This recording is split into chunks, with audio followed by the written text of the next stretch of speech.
Friends, we are going to discuss the Indian Express edition of today. यहाँ पर first headline है, will not accept any shifting of LAC, can't discount larger conflict, general Rawat. तो India और China के commander ने कल बात की थी, 8th राउंड ऑफ टॉक्स हुआ था जिसमें इंडिया के कॉप्स कमांडर गए थे। तो वहाँ पर इसके बाद जनरल विपिन रावत का क्या कहना है। On the day, Indian and Chinese commanders met in Chushul to try and dial down tensions along the line of actual control in Ladakh, where the two armies have faced off since May. Chief of Defence Staff General Vipin Rawat at Friday said India will not accept any shifting, कि हम कोई भी shifting accept नहीं करेंगे LAC की, और हम बोलेंगे कि रिस्टोरेशन होना चाहिए of status quo ante of troops on either side return to the April locations. तो अप्रैल में जहाँ पे ट्रूप्स थे वहीं पर उनको वापस होना चाहिए, तो हम वही बात मानेंगे। यहाँ पर कुछ भी इंपॉर्टेंट न्यूज़ नहीं है, ये बता रहे हैं कि कोविड कितना ज़्यादा दिल्ली में बढ़ गया है। अब हम नेक्स्ट न्यूज़ पर चलते हैं। यहाँ पे सिटी से रिलेटेड न्यूज़ है, ये सिविल सर्वेंट्स के ऊपर ऐड था। अब हम चलते हैं नेक्स्ट न्यूज़ की तरफ। Government starts process to review state coverage ratios under NFSA। तो आपको पता होगा NFSA क्या है, नेशनल फूड सिक्योरिटी एक्ट। तो अब NFSA को वापस से रिव्यू करना होगा। तो अभी NFSA कितने कवर करता है, NFSA कवर करता है 75% ऑफ द रूरल पॉपुलेशन और 50% of the urban population in the country. और NFSA के अंदर हर Antyodaya Anna Yojana householders entitled to 35 kilogram of food grains मिलेगा per month, and the priority households are entitled to 5 kilogram per person per month. और जो priority house holds होंगे उसमें 5 kilogram per person per month मिलेगा। अभी कोविड-19 के रहते centre ने लॉन्च कर दिया था प्रधानमंत्री गरीब कल्याण अन्न योजना, जिसके तहत और भी एडिशनल फ्री फूड ग्रेन्स मिलेगा 5 किलो पर person per month, covered under the NFSA। Prime minister गरीब Kalyan Yojana was for 3 months, पहले स्टार्टिंग में 3 मंथ्स के लिए थी, बाद में उसे एक्सटेंड कर दिया गया था और आगे 5 मंथ्स के लिए। तो गवर्नमेंट ने इनिशिएट किया है कि जो NFSA है उसका स्टेट कवरेज रेशियोज वापस से रिव्यू किया जाएगा। तो सोर्सेज के अकॉर्डिंग नीति आयोग ने ministry of statistics and programme implementation से बोला है कि आप एक एक्सरसाइज करें ऑफ ascertain the new state UT specific coverage ratios for rural and urban areas. तो वापस से होगा तब पता चलेगा कितना कवरेज है। तो अभी सबसे ज़्यादा कवरेज कहाँ से है, currently Manipur has the highest coverage in rural areas across the country, और अंडमान एंड निकोबार का लोएस्ट है। फिर मणिपुर के बाद झारखंड, फिर बिहार, और अर्बन एरियाज़ में भी मणिपुर का ही सबसे मैक्सिमम कवरेज है और अंडमान का सबसे लोएस्ट। तो दोनों में ही मणिपुर सबसे ज़्यादा है और अंडमान सबसे कम है। अब यह है Modi Conte discuss ways to tackle कोविड-19 फॉल आउट। तो इंडिया के प्राइम मिनिस्टर और इटली के प्राइम मिनिस्टर ने डिस्कस किया था कि इम्पैक्ट से कैसे डील करें कोरोना वायरस के। तो यहाँ पे एक इम्पॉर्टेंट इन्फॉर्मेशन है, इटली इंडिया का 5th लार्जेस्ट ट्रेडिंग पार्टनर है इन द यूरोपियन यूनियन। और उसके अलावा ये भी डिस्कस हुआ था कि जो भी मल्टीलेटरल फोरम है जैसे G20, वहाँ पे इटली की प्रेसिडेंसी होगी दिसंबर 2021 में, और 2022 में किसकी होगी, इंडिया की प्रेसिडेंसी। तो together they will be part of the G20 troika from December. तो ये इंपॉर्टेंट न्यूज़ है कि 21 में इटली हेड करेगा और 22 में इंडिया। अब only problems between India Nepal would be resolve via dialogue. तो जो काला पानी इशू है जो कि मैप में दिखा दिया था नेपाल ने कि वो उनकी है, लिम्पियाधुरा और काला पानी वगैरह, तो अब ओली ने बोला है कि ये सब सॉल्व हो सकता है through the dialogues. Problems between Nepal and India would be resolve through dialogue, prime minister KP Sharma Oli said on Friday during a meeting here with Indian army chief general MM Naravane. तो वहाँ पर क्या था, वहाँ पर जब ये जो नेपाल है वो एक ऑनररी टाइटल देता है इंडिया के आर्मी ऑफिसर को, तो जब ये मीटिंग हुई थी उसी में उन्होंने ऐसा बोला है। यहाँ पे Nepal prime minister mention the centuries old special relation existing between Nepal and India and the tradition of conferring honorary general of army on each others army chief. तो ये एक दूसरे के आर्मी चीफ को एक कन्फर करते हैं एक ट्रेडिशनल ऑनर। तो वहाँ पर ये सारी बात हुई थी। अब हम नेक्स्ट न्यूज़ की ओर चलते हैं। Army not to Uttarakhand non Gorkhas and Gorkha rifle. तो जब गोरखा राइफल के रेजिमेंट है उसमें नॉन गोरखा भी आ सकते हैं उसमें। तो ये क्या है, in a major policy decision the army headquarters has sanction the recruitment of non Gorkha personnel from Uttarakhand into select Gorkha rifles regiments. अब ये मूव नेक्स्ट रिक्रूटमेंट साइकिल से आएगा। अभी क्या है, till now only Nepal domiciled Gorkhas and Indian domiciled Gorkhas were recruited into Gorkha regiments with a ratio of 60-40 maintained with Nepalese and Indian troops in a Gorkha regiment battalion. तो अब India वाले जो उत्तराखंड में है वो भी कर सकते हैं। अब ये आर्टिकल अनमेड इन अमेरिका। अब क्या है, the promise of representative democracy at its core is powerful and simple. Fix term office में होने के बाद जो भी पावर हार जाते हैं, जिनको लोग वोट आउट कर देते हैं, वो चले जाते हैं। लेकिन इस बार ये शायद इतना पीसफुल ट्रांजिशन नहीं हो। On November 5, US President Donald Trump did his best to undermine that promise in what is touted as the country where the first formal blueprint of a modern democracy was designed. और वो भी वो ऐसे country में हुआ जहाँ पे पहला फॉर्मल ब्लूप्रिंट डेमोक्रेसी का डिज़ाइन हुआ था। व्हाइट हाउस से स्पीक करते हुए 17 मिनट तक जब उन्होंने बोला, ट्रंप ने बहुत ही ज़्यादा अनसब्सटेंशिएटेड एलिगेशंस लगाए, र्यूमर्स फैलाए, कॉन्स्पिरेसी थ्योरी फैलाए और आउटराइट लाए बोले, और ये भी बताया कि violence from his supporters should he lose a closely fought election. और उन्होंने बोला अगर वो हार जाएंगे इलेक्शंस में तो वॉयलेंस भी कर सकते हैं उनके supporters. He targeted voters, election officials, the electoral process, basically the rules of the game.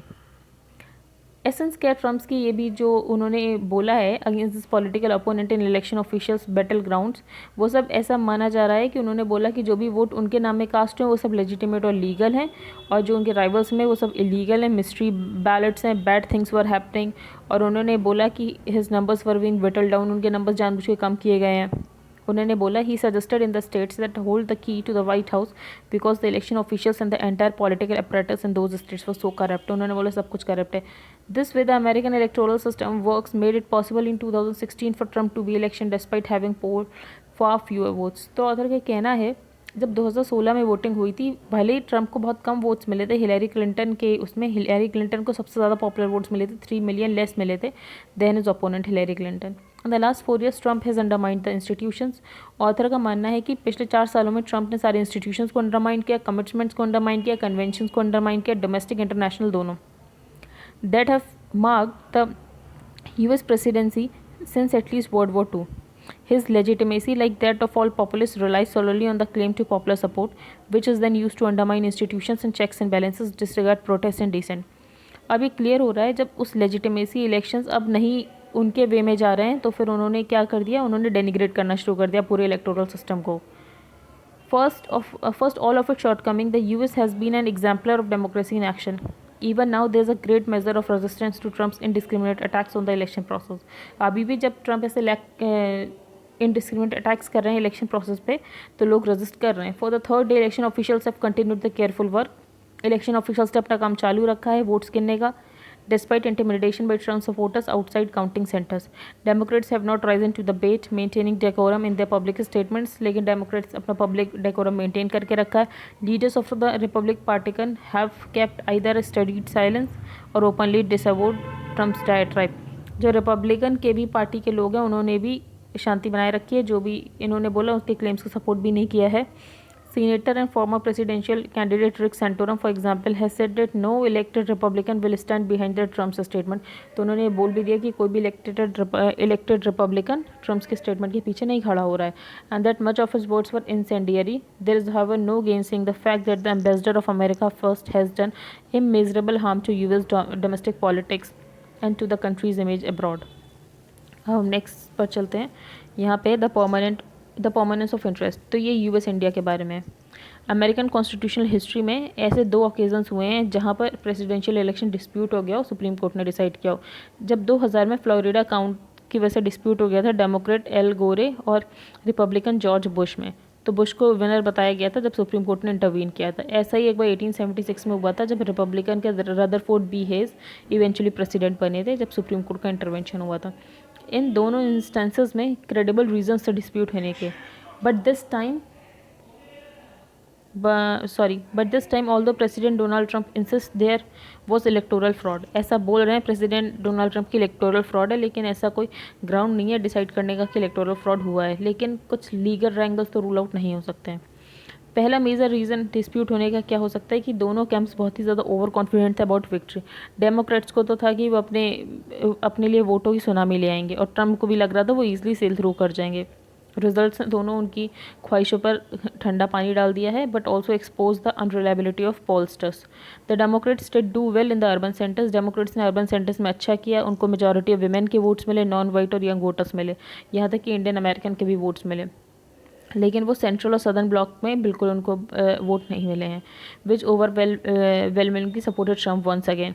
इसमें से ज़्यादातर स्टेट्स बाइबल बेल्ट में फॉल होते हैं। बाइबल बेल्ट क्या होती है, जहाँ पे वोटर्स रिफ्यूज़ कर देते हैं radical left agenda of the Democrats को सपोर्ट करने के लिए। The Biden Harris Duo would do well to remember that America, irrespective of who wins, is a conservative nation. इनका ऐसा मानना है कि हमें ये समझ के रखना चाहिए कि अमेरिका एक कंजर्वेटिव नेशन है, जैसे कि एक इकोनॉमिस्ट ने अपनी बुक में भी डिस्क्राइब किया था। Election was about President Trump. The results indicate that the people of America did not support the Republican nominee for another term. That brings Trump the dubious distinction of being the first president in the last 100 years to have failed to get a second term for the Republican Party. 100 सालों में ऐसा पहली बार हुआ है कि कोई president को second term नहीं मिली हुआ। ट्रंप ने स्प्रेडेड फाइट रखी पर वो नहीं जीत पाए इस बार। Biden fought not so much on his own policies as Trump's perceived failures, क्योंकि ट्रम्प्स के फेलियर्स बहुत ज़्यादा थे, बहुत ज़्यादा अमेरिका में रेशियल टेंशन्स बढ़ गए थे, कोरोना वायरस पेंडेमिक कितने सारे लोगों की जान चली गई थी, इकोनॉमी वैसे तो इम्प्रूव हुई थी पर कोरोना पेंडेमिक के बाद वो भी फॉल होने लग गई थी। और ट्रंप का ये भी कहना वो ऑथर का ये भी कहना है कि ट्रम्प्स की बिगेस्ट फेलियर ये थी कि वो अपनी टीम नहीं बना पाए, उनके बार बार सेक्रेटरी ऑफ स्टेट बदलते थे, डिफेंस बदलते थे, इसलिए वो ज़्यादातर अपनी फैमिली पर निर्भर रहते थे, फैमिली से इनपुट्स लेते थे, वो बाकी लोगों को नहीं पसंद आता था। अब ऑथर का क्या कहना है कि बाइडेंस का अमेरिका डिफरेंट होगा, तो ये मानना ऑथर का domestic issues like the pandemic, racial regulations and economic challenges will naturally be their priority, but the Biden-Harris regime is also expected to effect important changes in the international relations arena. China में एक by partition consensus रहेगा जो कि witnessed हुआ था जब वो लोग इलेक्शंस के लिए लड़ रहे थे, और जो भी डिबेट्स हुई थी उसमें भी ये बातें पता चली थी। लेकिन मेजर चैलेंज ये होगा क्या वो जो डाउनवर्ड स्पाइरल हो रहा है, क्या बाइडेन उसको उल्टा कर पाएंगे, वापस अमेरिका को अपवर्ड ले जा पाएंगे। उनको बहुत सारे लोगों से रिलेशंस इंप्रूव करने हैं, जैसे कि ट्रांस अटलांटिक रीजन में नेटो से, ट्रांस पैसिफिक पार्टनरशिप से इनको वापस से टेबल पे लाना है। बहुत सारी यूएन बॉडी से जिससे ट्रंप ने विड्रॉ कर लिया उसमें वापस से जुड़ना पड़ेगा। Most significant of them was the Paris climate agreement जिससे ट्रंप ने फॉर्मली विड्रॉ कर भी लिया। In India some believe that Biden Harris would be the bad news for US India relations. ऐसा इंडिया में मानते हैं कि ये बैड होगा इंडिया यूएस रिलेशंस के लिए। It must be understood that the US-India ties stand on a mutually beneficial partitions and strong footing. पर ये हमें जान के रखना चाहिए यूएस इंडिया की जो टाई है वो ऐसे इस पर डिपेंड नहीं करती रिपब्लिकन आ रहा है डेमोक्रेट आ रहा है, वो इस बात पर डिपेंड करती है कि दोनों के बेनिफिशियल बाई पार्टीशन रिलेशनशिप और स्ट्रॉन्ग फुटिंग पे है। इंडिया ये मानता था कि अमेरिका अगर उसका एलाई बनेगा तो और बहुत सारे कंट्रीज़ आएंगे उसके सपोर्ट में, लेकिन जो कश्मीर जैसे इश्यूज़ हैं, क्योंकि इसमें ज़्यादातर ट्रंप का अमेरिका खुद ही आइसोलेट था, वो खुद ही बाकी कंट्रीज से आइसोलेशन बना रहे थे, तो इंडिया को भी बहुत सारे एलाइज नहीं मिल पाए। इन दैट इंडिया में have an advantage with the vice president election. अब जो कमला हैरिस हैं वो 230 ईयर हिस्ट्री ऑफ अमेरिका में पहली वुमेन बनी है जो कि वाइस प्रेसिडेंट बनेंगी, और first Asian non white Indian origin person बनेंगी जो कि उस ऑफिस में पहुंची हैं। ऑल्दो उनको बोला जाता है वो ब्लैक अमेरिकन है, उनके फादर जमाइकन थे और उनकी मदर इंडियन थी, maternal grand parents in Chennai. Kamla's mother was a great influence over her, so was her father. फिर ऑथर ने लास्ट में ब्रिटिश प्राइम मिनिस्टर लॉर्ड पाल्मरस्टोन की एक लाइन कोट की है कि ऐसे ना ही कोई परमानेंट फ्रेंड होता, ना ही कोई परमानेंट एनिमीज़ होता, बस परमानेंट इंटरेस्ट होते हैं। There are no permanent friends और permanent enemies, only permanent interest. अब नेक्स्ट न्यूज़ में चलते हैं इंडो पैसिफिक जर्नी। तो ये फॉरेन सेक्रेटरी ने आर्टिकल लिखा है। तो ऑथर ने बोला है कि जो इंडियन मेरीटाइम एनालिस्ट है उसने बहुत पहले के भी 1990s में वर्ड यूज़ किया था इंडो पैसिफिक, लेकिन वैसे माना जाए तो इंडो पैसिफिक बहुत ही न्यू एडिशन है जियोपॉलिटिकल लेक्सिकन में, जियोपॉलिटिकल डिक्शनरी में। मतलब India is use it in joint statements, बहुत बार इंडिया ने ज्वाइंट स्टेटमेंट्स में यूज़ किया जब भी वो अपने पार्टनर से बात करते हैं, भले आशियान फ्रेंड्स हो या फिर क्वाड में फ्रेंड्स हो, तो वो यही बात करते हैं आशियान इंडो पैसिफिक की। That are ministry of external affairs ने भी अपने स्टैंड को मजबूत करने के लिए क्या किया है, एक इंडो पैसिफिक डिवीजन बना दी है और एक ओशियना डिवीजन बना दी है, जो कि इंडिया का कमिटमेंट दिखाता है टूवर्ड्स क्रिटिकल ज्योग्राफी।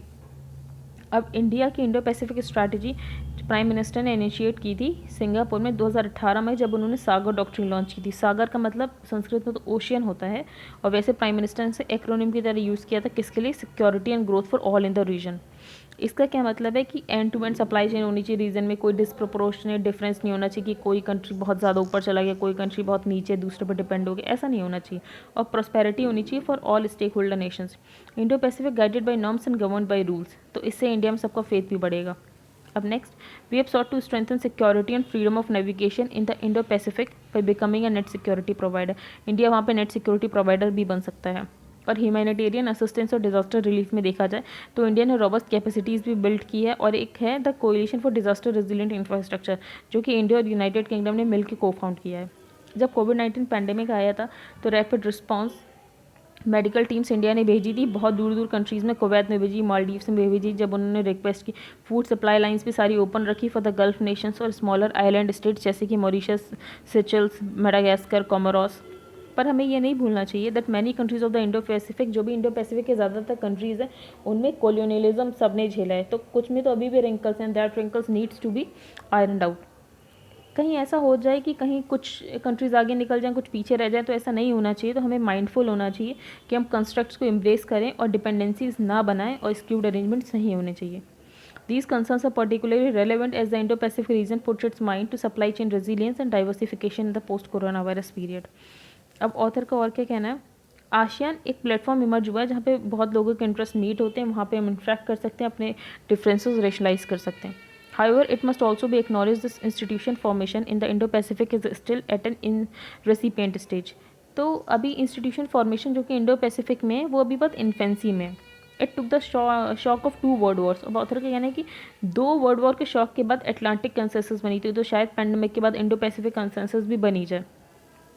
और ऑथर का मानना है धीरे धीरे और भी कंट्रीज जुड़ रहे हैं इंडो पैसिफिक में। What ever the navigation map, the fact that the Indo Pacific is the 21st century locus of political and security concerns and competition of growth and development and of technology.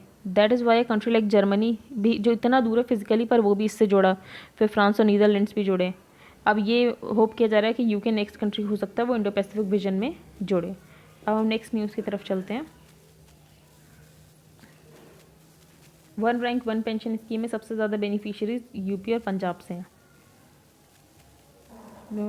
India, China, Myanmar पोल। अब Myanmar में elections हैं, तो India ने क्या किया Myanmar के लिए और चाइना ने क्या किया, तो ये है एक चाइना म्यांमार इकोनॉमिक कॉरिडोर बन रहा है जो कि हाई स्पीड रेलवे बनाएगा between industrial zones within the country with connections to the Chinese border and an ambitious $1.3 billion deep sea port बनाएगा कफाऊ में, सेंट्रल रखाइन में, which will provide Beijing a gateway to the Indian Ocean as part of its Belt and Road Initiative. तो वहाँ पे China Myanmar economic corridor बन रहा है जो कि जो भी इंडस्ट्रियल जोन्स होंगे उनको कनेक्ट करेगा रेलवे से। और इसमें कितने का प्रोजेक्ट है, $1.3 बिलियन का रखाइन में प्रोजेक्ट है।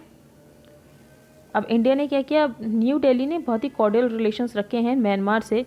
एक बुद्धिज़्म है जो कि कल्चरल बॉन्ड प्रोवाइड करता है, और मोदी गवर्नमेंट ने रोहिंग्या के इशू को भी एक कॉमन कॉज माना है। लेकिन इंडिया की इतनी डीप पॉकेट्स नहीं कि इतना चाइना जैसे इंफ्रास्ट्रक्चर वहाँ पे बना दे। इंडिया 2 की इंफ्रास्ट्रक्चर प्रोजेक्ट्स में काम कर रहा है म्यांमार में। पहला एक trilateral highway between India and Myanmar and Thailand, और दूसरा Kaladan multi modal transit project जो एम करेगा कनेक्ट करने के लिए mainland India to the landlocked northern eastern states through Myanmar. एक पोर्ट बन रहा है सिथवे पे और एक इनलैंड वाटरवे भी इस प्रोजेक्ट का पार्ट है। अब ये पूछा गया है कि why October brought no cyclones this year. ज़्यादातर अक्टूबर से दिसंबर में साइक्लोन आते हैं, उधर अप्रैल से जून में आते हैं, और मई और नवंबर मोस्ट कंड्यूसिव मंथ्स होता है। तो इस बार क्यों नहीं है, तो आईएमडी ऑफिशियल्स का कहना है कि इस बार वीक लानीना कंडीशंस थी इक्वेटोरियल पैसिफिक में, जहाँ पे कूलर देन नॉर्मल सी सरफेस टेम्परेचर्स था जो कि अगस्त से चल रहे हैं। तो इसकी वजह से लो प्रेशर सिस्टम्स नहीं बन पाए और एक डीप डिप्रेशन से ज़्यादा इंटेंसीफाई नहीं हो पाया, इसलिए वहाँ पर कोई भी नहीं आए। अब क्या होता है ला नीना, यहाँ पे वाटर टेम्परेचर तो ईस्टर्न पैसिफिक में हो जाता है वो कोल्डर हो जाता है नॉर्मल से। इस रीज़न की वजह से स्ट्रॉन्ग हाई प्रेशर बिल्ड हो जाता है ईस्टर्न इक्वेटोरियल पैसिफिक पे, और लो प्रेशर हो जाता है वेस्टर्न पैसिफिक पे। तो ला नीना से क्या हो जाता है, फिर ड्रॉट आ जाते हैं पेरू और इक्वाडोर में, और हैवी फ्लड्स आ जाती हैं ऑस्ट्रेलिया, हाई टेम्परेचर्स हो जाते हैं वेस्टर्न पैसिफिक में, इंडियन ओशियन में और सोमालियन कोस्ट में, और अच्छी रेंज हो जाती है इंडिया के। तो ये ला नीना कंडीशन एक्चुअली बेनिफिशियल मानी जाती है इंडिया के लिए। और all the November is one of the main months when cyclones develop. IMD officials ने बोला है कि ऐसा कोई इमीडिएट वेदर सिस्टम्स नहीं दिख रहा है जहाँ पर ऐसा लगे कि कोई साइक्लोन डेवलप हो रहा है इस बार। इन एडिशन जो मैडन जूलियन ऑसिलेशन है एक ट्रॉपिकल वेदर सिस्टम, वो भी नॉर्थ इंडियन ओशियन को क्रॉस कर चुका और ईस्टवर्ड्स मूव कर चुका है। तो कोई भी ऐसे सपोर्टिव फैक्टर्स नहीं है कहने के लिए कि इस बार साइक्लोन होगा।